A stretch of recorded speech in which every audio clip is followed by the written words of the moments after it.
Oke, selamat malam semuanya. Ya, ini F-Talk edisi 19 Juni 2022.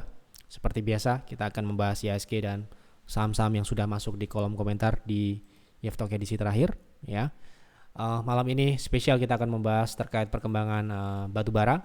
Ya, jadi akhir-akhir ini banyak sekali konsultasi terkait penurunan harga saham batu bara seperti PTBA, ITMG dan lain-lainnya. Apakah saat ini adalah kita harus menghindari atau melihat, atau justru ini adalah momentum terbaik untuk kita masuk di saham-saham batubara, melihat secara general harga batubara gitu ya.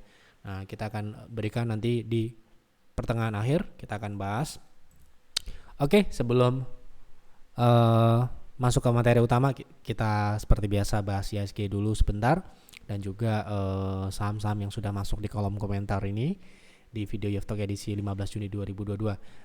Oke, kita lihat IHSG dulu. Jadi IHSG ya kita katakan memang sesuai dengan F-Talk edisi sebelumnya dan juga pembahasan di Stockcall edisi 12 Juni 2022 bahwa IHSG berpotensi ke bawah 7.000 dan menutup gap di 6.880-an. Dan ya kita bersyukur prediksi kami sesuai dan gap ini sudah tertutup kemarin di hari Jumat. Padahal di hari sebelumnya di 16 Juni hari Kamis kami sempat melihat IHSG itu bisa menggagalkan skema atau skenario penurunan yang kita prediksi di Stockcall. Kita sempat memanggil advisor dan kami ingin memberikan revisi strategi karena IHSG bergerak di atas 7.100, sempat naik di atas 7.100, dan ya beberapa kita melakukan trading dan meningkatkan posisi karena memang IHSG tidak menunjukkan cukup kuat. Namun di sesi siang untungnya kita belum full gas gitu ya, dan IHSG kembali turun, dan ternyata di hari Jumat kita bersyukur kita mengantisipasi dengan baik. IHSG terjatuh di hari Jumat kemarin.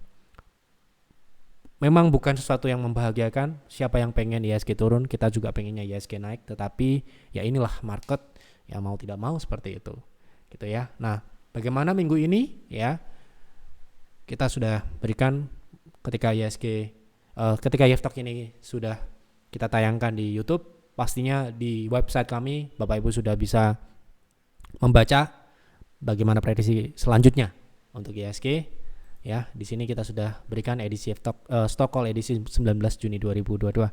Jadi silahkan dibaca dan dicermati. Ingat, itu adalah prediksi, bisa benar dan bisa salah. Bapak Ibu harus tetap bisa melakukan analisa sendiri dan bisa merancang strategi masing-masing sesuai dengan ya kemampuan Anda dan apa yang sudah Anda pelajari selama ini. Ya, karena di situ ada pondasi Anda sendiri. Oke. Kita masuk ke pembahasan saham dulu. Untuk IHSG silahkan baca di Stockcall. Kita pertama dari beberapa komentar terkait reshuffle. Ya seperti itu. Langsung kita masuk ke saham dari Pak Budi. Saya masih hold MDLN. PTR memang mantap. Target kedua bisa ya. Jadi di hari, yaitu yang saya bilang kemarin, kita sempat melakukan trading. Kita tidak full cash, tidak. Kita hanya meningkatkan posisi cash di level yang aman karena memang IHSG masih cenderung turun. Bukan berarti kita tidak trading sama sekali. Justru waktu market seperti kemarin adalah waktu yang tepat kita mencari-cari saham mana yang kira-kira bisa melawan IHSG. Salah satunya adalah MDLN. Jadi ini kita kemarin trading MDLN di PTR.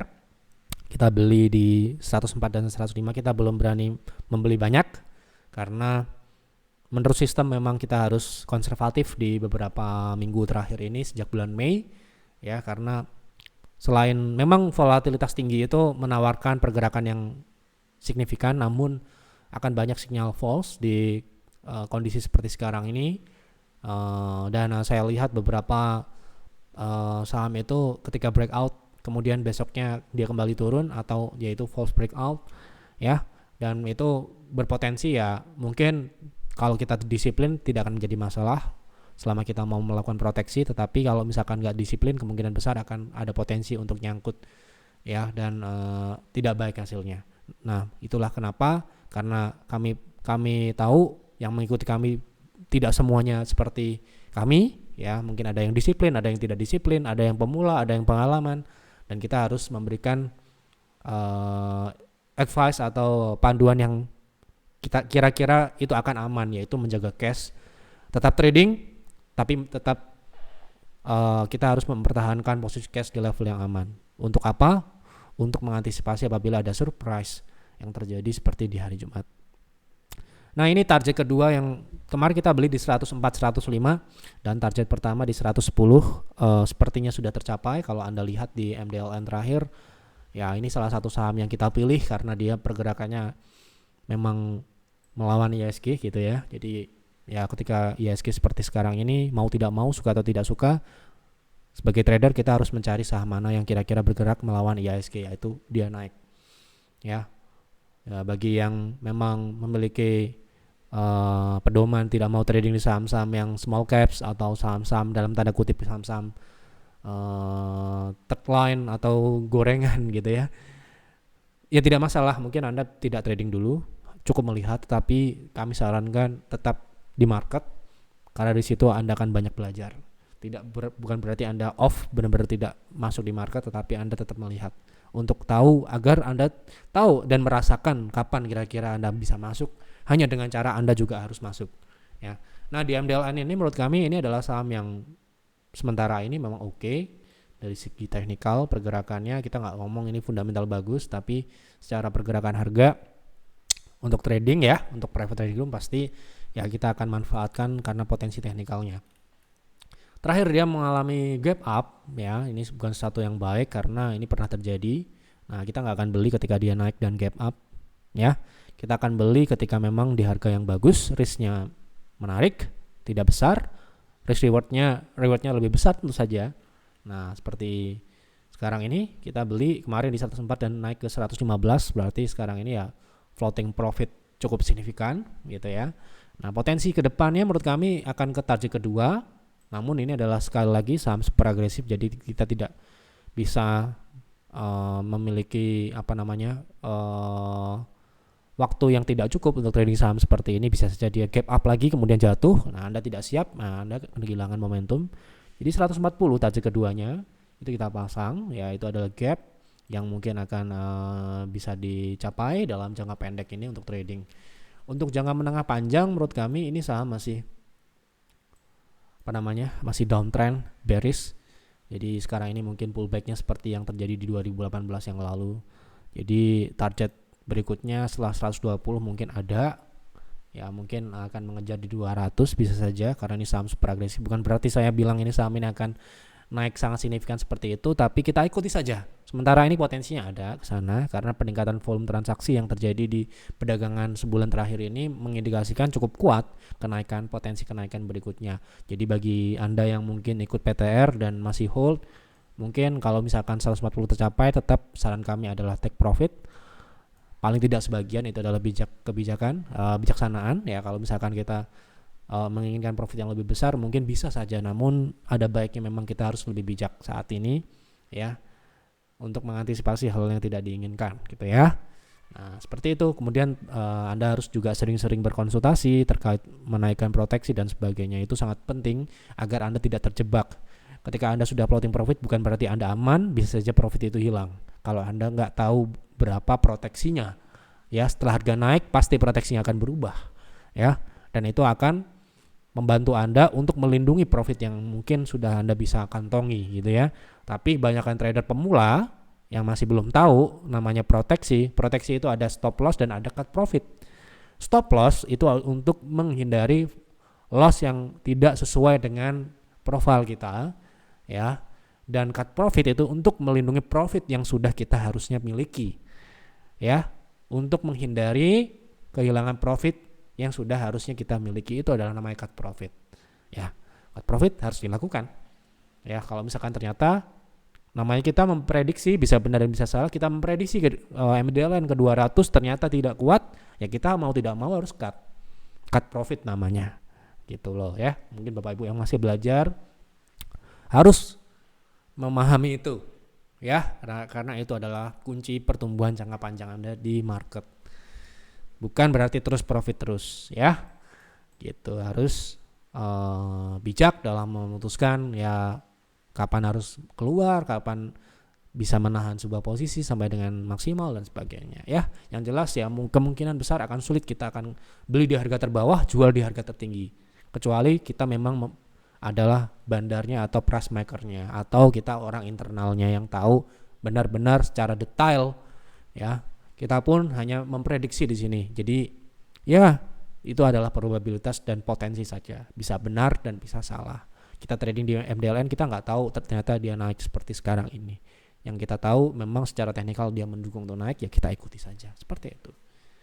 Oke, begitu kira-kira Pak siapa tadi? Pak Budi. Semoga profitnya berlanjut di saham yang lain. Kita ada beberapa saham yang juga kita akan tradingkan di minggu ini ya, atau hari Senin atau setelah ini ya, setelah MDLN. Kemudian dari Pak Putu Agus Partaharyawan, NICL harga masih stabil di atas 100. Apakah masih ada potensi uji resist 120? Terakhir di Twitter, kita belum update saham hotlist di Twitter. Kenapa? Karena di Twitter kita tahu yang mengkonsumsi adalah, kita tidak bisa membatasi siapa yang mengkonsumsi, dan yang mengkonsumsi itu tidak bisa berkonsultasi dengan kita. Sedangkan namanya hotlist itu bisa benar bisa salah. Kami mengkhawatirkan pemula yang tidak mengerti trading plan, tidak mengerti itu, menelan mentah-mentah itu. Maka sekarang ini karena kondisi market masih ada koreksi, ya kita mungkin tahan dulu hotlistnya, kita khususkan untuk PTR dulu. Nanti kalau marketnya sudah membaik seperti beberapa minggu yang lalu, kita akan tetap berikan di Twitter saham. Salah satunya ini adalah saham yang kita berikan beberapa minggu yang lalu. Saat ini NICL menurut kami masih ya, walaupun dia sudah mengalami kenaikan yang signifikan setelah masuk hotlist di Twitter, di free hotlist di Twitter, menurut kami ini masih dalam fase uptrend ya, maksudnya fase koreksi di dalam uptrend. Jadi koreksi yang terlihat adalah koreksi yang wajar, karena pertama dia pergerakannya masih di atas EMA 60, itu satu. Kedua, masih di atas 0,618. Ketiga, dengan volume yang cukup relatif rendah untuk saham NICL ini. Sehingga ya kalau pertanyaannya adalah masih bisakah ke 120 selama dia masih uptrend, selama dia masih di atas 0,618, ya kita tetap akan menunggu dia akan 120, bahkan bisa lebih. Karena target selanjutnya cukup signifikan ya, ke 250. Namun sekali lagi, target setinggi itu tidak akan dicapai dalam jangka pendek, meskipun tetap bisa, tapi tetaplah ya memakai strategi, jangan ditelan mentah-mentah. Ya sementara ini proses lah menuju ke sana. Namanya saham nggak ada yang naik terus, nggak ada yang turun terus. Naik dan turun itu adalah proses. Seperti itu. Ya, kalau pertanyaan adalah bisa ke 120, masih sangat mungkin, masih sangat bisa. Syaratnya masih sampai dengan hari ini perdagangan terakhir masih belum dibatalkan. Kemudian Pak Teddy, target ADMR sudah, target Adaro dong Pak, jangka panjang masih up kah? Kita lihat Adaro, ini salah satu mungkin yang masuk ke materi malam ini, tapi kita akan lihat secara teknikal. Sebenarnya Adaro ini sudah sangat tinggi naiknya ya, sudah sangat tinggi, dan menurut kami sangatlah ideal dia. Ini sudah kita pasang target 2700 2580, ini mungkin akan menjadi target koreksi jangka pendek untuk proses naik lebih tinggi, karena untuk target naiknya sudah tercapai di 1,618 bahkan lebih ya. Kemarin sempat naik di 3.700, padahal targetnya sebenarnya di 3.200 sampai dengan 3.460, bahkan kemarin sempat naik. Setelah dia menyentuh 1,618, koreksi itu ya hal yang sangatlah wajar. Apalagi Anda bisa lihat sendiri beberapa minggu terakhir ini banyak dividen, salah satunya ya sektor yang berhubungan dengan Adaro ya, PTBA lah ya, banyak saham yang membagikan dividen, dan dividen seperti yang Anda sudah tahu juga ya kemungkinan besar akan terjadi koreksi. Nah, nanti kita akan bahas bagaimana pergerakan harga batubara ke depan, apakah Adaro ini masih uptrend, sementara ini dia akan koreksi. Mungkin koreksinya ini akan bersifat jangka pendek menengah, karena dia sudah mengalami kenaikan di target ya, dan kemungkinan ini koreksinya ini paling tidak di 2750 sampai dengan 2800 ya 600 lah ya. Nah kemudian mungkin ya bisa lebih dari situ juga, bisa ke 2000, tapi sementara ini kita akan lihat dulu lah di 2700 sampai dengan 2500 sekian. Kira-kira begitu untuk Adaro. Oke, kita lanjutkan ke saham berikutnya. Bumi atau Dewa mulai bergeliat, bisa ke berapa? Singkat saja bahas potensinya. Kita ambil Bumi, satu saham ya untuk masing-masing penonton. Jadi silahkan apabila ada saham yang menarik, Bapak Ibu bisa ajukan di kolom chat di video ini. Nanti kita akan bahas di F-Talk berikutnya ya. Sampaikan kode sahamnya dan kenapa Anda tanyakan saham tersebut agar pembahasannya sesuai yang Anda inginkan. Misalkan Anda mau trading kah? Misalkan Anda mau invest kah? Misalkan Anda sudah punya kah? Misalkan seperti apa? Silahkan tanyakan ya. Kalau bisa jangan cuma kode sahamnya saja gitu loh. Ya, kita akan bahas lebih baik lah kalau ada pembahasan atau pertanyaannya itu lebih spesifik. Nah, Bumi terakhir dia terkonsolidasi di bawah 60 ya. 60 merupakan resist EMA 60 dan juga resist konsolidasi, dan sekarang ini dia bergerak sepertinya akan menguji level 70 dan menutup gap di 81 dan 85 itu dulu. Secara teknikal sepertinya masih bisa berlanjut karena volume terakhir cukup signifikan ya. Jadi ini juga menurut kami khusus untuk Bapak Ibu yang full time dan mengerti arti proteksi atau stop loss. Kalau Anda trading di saham di bawah 70 itu risikonya sekali lagi Anda bisa nyangkut di 50 dan itu ya modal kita akan tertahan di situ. Sekali lagi, mungkin Anda sudah bosan mendengarnya, tapi kami sebagai advisor, tugas kami hanya mengingatkan seperti itu. Semoga Bapak Ibu tidak bosan, karena mungkin yang menonton Jeff Talk ini ada yang baru belajar, ada yang masih pemula, agar ya kita mengharapkan penonton Jeff Talk ini memiliki karir atau nafas yang panjang. Saham Bumi memiliki potensi naik signifikan, namun Anda jangan lupa dengan risikonya. Nah sekarang ini potensi kenaikan ke area resist gap itu berapa gitu. Nah kita perlu tahu resist terdekatnya ini ya di 73 13% dan ke gap itu 20-an 20%. Kalau ke resist konsolidasi jangka menengahnya di 89 sampai dengan 100 itu kira-kira sekitar 50-an 40-50% potensi upside. Sedangkan risknya itu kalau kita jadikan resist konsolidasi sebelumnya sebagai support baru atau proteksi itu sekitar 9%. Nah gitu ya.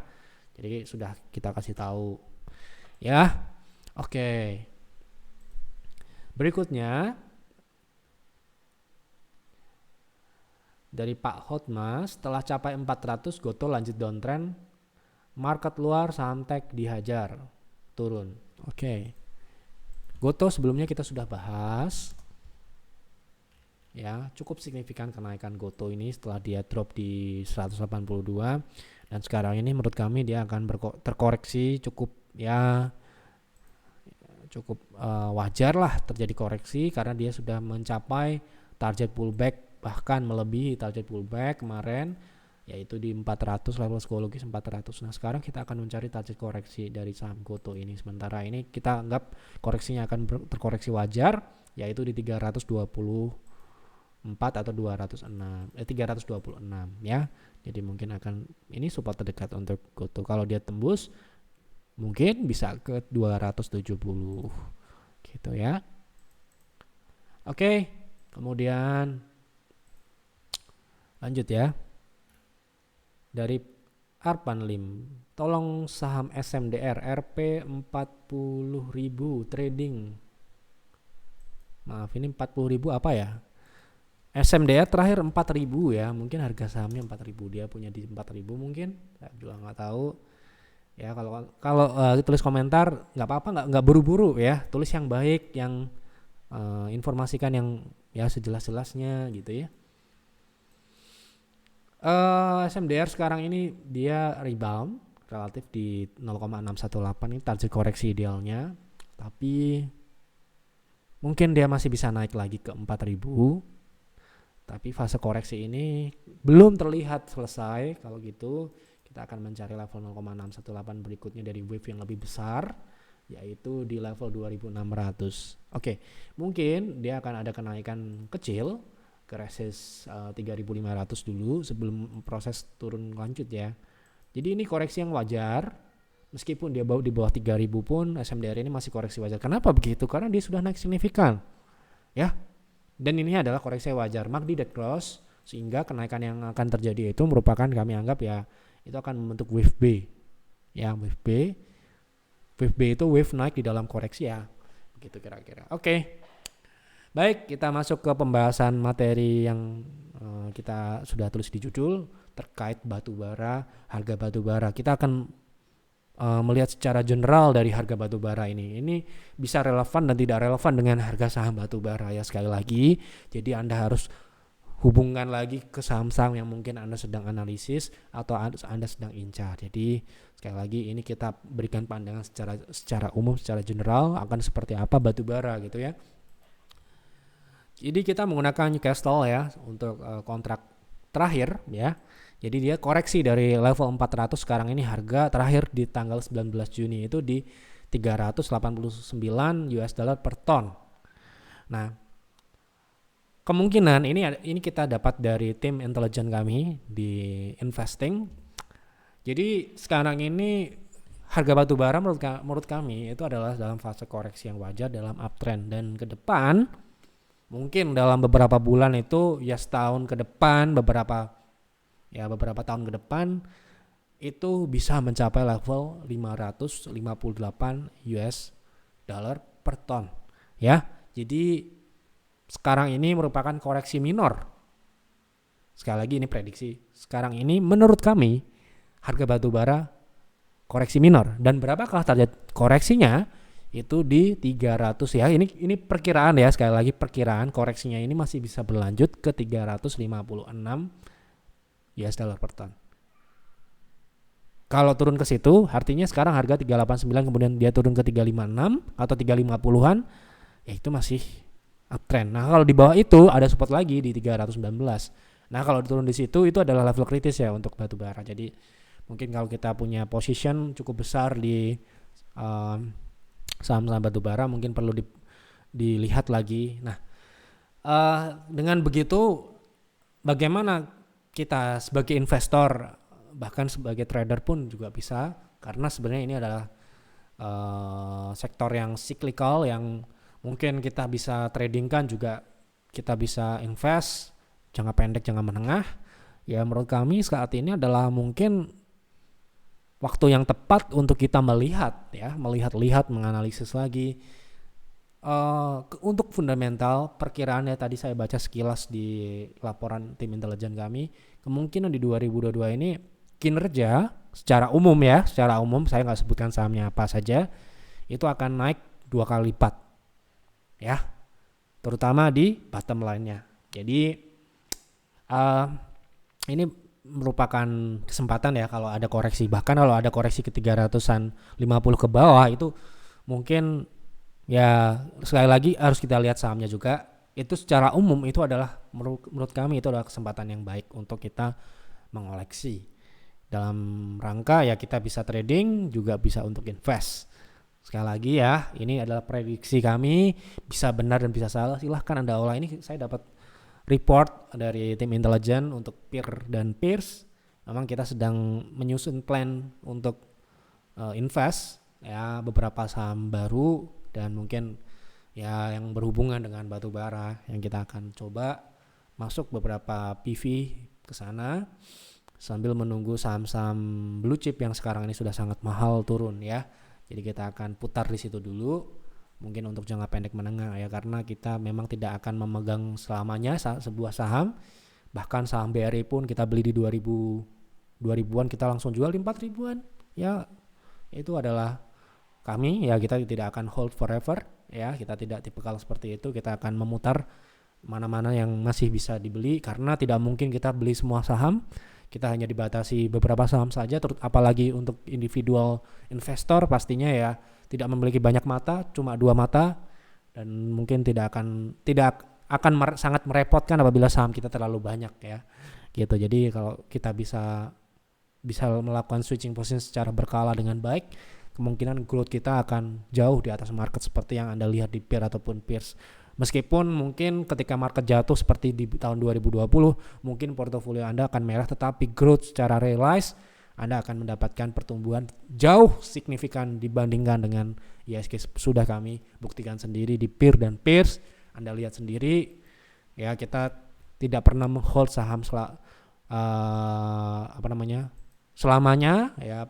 Kita selalu ya seperti trading tapi jangka panjang ya seperti inilah. Jadi mungkin saat ini adalah siklus yang cukup baik untuk kita melihat saham komoditas, melihat performance dari indeks kita juga di atas secara global. Kita salah satu yang terbaik di saat US market dan global market yang lain terkoreksi signifikan. Year to date kita masih positif, dan menurut kami itu adalah berkat banyak kita sedikit banyak disumbang dari ya sektor komoditas ya, salah satunya batu bara gitu ya. Dan menurut kami ini tren bullish ini masih akan berjalan dalam jangka menengah panjang, sehingga ya kalau kita punya uang dan kita berpikirnya jangka pendek menengah ya mungkin sektor komoditas ini tetap akan menjadi pilihan utama gitu ya untuk saat ini. Untuk sektor yang lain mungkin masih akan terganggu dengan naiknya suku bunga ya, properti, konstruksi ya, mungkin kita masih akan jauh untuk menginvest ke sana. Mungkin seperti MDLN tadi ya, kita cuma trading saja ya. Ingat ya, invest dengan trading sangat berbeda ya. Sekali lagi, saham yang naik itu belum tentu fundamental bagus, sedangkan saham yang turun itu juga belum tentu fundamental yang jelek ya. Sekali lagi, ini sangat kompleks dan setiap orang punya sudut pandang yang berbeda. Kita harus respect dengan setiap orang yang memiliki pandangan. Menurut kami, menurut kita benar, menurut mereka salah, ya itu tidak menjadi masalah. Setiap orang punya sudut pandang atau angle yang berbeda, jadi nggak usah diperdebatkan. Kalau misalkan kita punya opini, kita punya ini, sampaikan dengan baik, dan kita sangat terbuka kalau ada yang memberikan masukan atau ide-ide atau analisis yang menarik ya, itu kita buka di kolom komentar. Silahkan Bapak Ibu berkomentar, nanti kita akan juga bahas itu. Itu saja mungkin yang kita bisa bahas di YEF Talk kali ini. Durasinya sudah hampir setengah jam ya. Jadi semoga YEF Talk yang kita sampaikan malam ini dapat memberikan manfaat, dapat memberikan gambaran kira-kira akan seperti apa. Ya, Bapak Ibu harus olah lagi, analisis lagi, buat trading plan, buat investing plan, dan patuhi apa yang sudah Anda buat, karena disitulah Anda menjalankan aktivitas trading dan investasi sesuai dengan masing-masing orang ya. Semoga bermanfaat malam ini. Jangan lupa untuk mendukung kami dengan klik like. Dengan apabila Anda baru pertama kali menonton dan belum subscribe, silakan subscribe, dan boleh di-share ke teman-teman Bapak Ibu semua yang juga trading atau invest saham, diajak nonton YEF Talk. Besok kita akan bahas lagi. Silahkan tulis di kolom komentar saham apa yang menarik untuk dibahas. Itu saja. Selamat malam dan selamat beristirahat.